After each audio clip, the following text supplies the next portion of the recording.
여러분, 혹시 운전 중에 약을 복용해야 했던 경험 있으신가요? 감기약, 진통제, 수면 유도제 등 처방받은 약을 먹고 운전대를 잡는 경우가 생각보다 흔한데요. 그런데 이 처방약도 약물 운전에 해당될 수 있다는 사실 알고 계셨나요? 네, 맞습니다. 약을 먹고 운전하는 행위는 때에 따라 음주운전만큼 위험하고 처벌을 받을 수 있습니다. 오늘은 처방약 복용과 관련된 약물 운전의 개념과 처벌 기준에 대해 자세히 알아보겠습니다. 약물 운전이란 약물의 영향으로 정상적인 운전을 하지 못할 상태에서 운전하는 것을 의미합니다. 여기서 말하는 약물에는 마약, 대마, 향정신성 의약품뿐만 아니라 의사의 처방을 받아 복용하는 약물도 포함될 수 있습니다. 특히 졸음, 어지럼증, 시야 흐림 등의 부작용을 유발하는 약물은 운전 능력을 저하시켜 사고를 유발할 가능성이 높습니다. 그렇다면 어떤 약물이 약물 운전에 해당될까요? 모든 처방약이 위험한 것은 아니지만 주의해야 할 약물들이 있습니다. 대표적으로 다음과 같은 약물들이 있습니다. 수면 유도제 졸음을 유발하여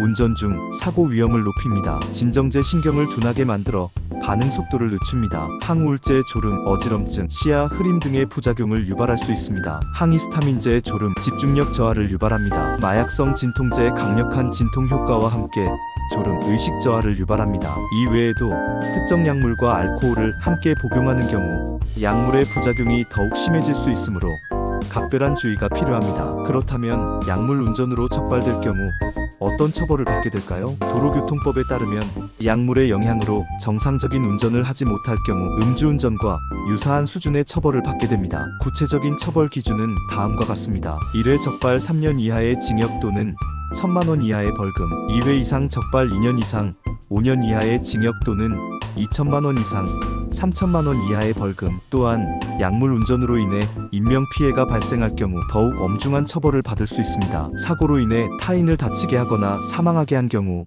특정 범죄, 가중처벌 등에 관한 법률에 따라 가중처벌될 수 있습니다. 그렇다면 안전하게 약을 복용하고 운전하려면 어떻게 해야 할까요? 다음 사항들을 꼭 기억해 주세요. 의사 또는 약사와의 상담약을 처방받기 전에 운전을 해야 하는 상황임을 알리고 해당 약물이 운전에 미치는 영향에 대해 충분히 상담합니다. 약물 복용 후 주의사항 확인, 약물의 부작용, 복용 시간, 복용량 등을 꼼꼼히 확인하고 운전 전 충분한 휴식을 취합니다. 약물 복용 후 운전 금지약을 복용한 후 졸음, 어지럼증 등 부작용이 나타날 경우 운전을 하지 않도록 합니다. 대중교통을 이용하거나 다른 사람에게 운전을 부탁하는 것이 좋습니다. 약물과 함께 술 금지 약물과 알코올을 함께 복용하는 것은 매우 위험합니다. 약 복용 중에는 음주를 삼가야 합니다. 약물 운전은 본인뿐만 아니라 다른 사람의 안전까지 위협하는 심각한 문제입니다. 처방받은 약이라도 운전 전에 반드시 약물의 영향과 주의사항을 확인하고 안전 운전을 위해 노력해야 합니다. 건강한 운전 생활을 위해 우리 모두 약물 운전의 위험성을 인지하고 안전 수칙을 준수하도록 합시다.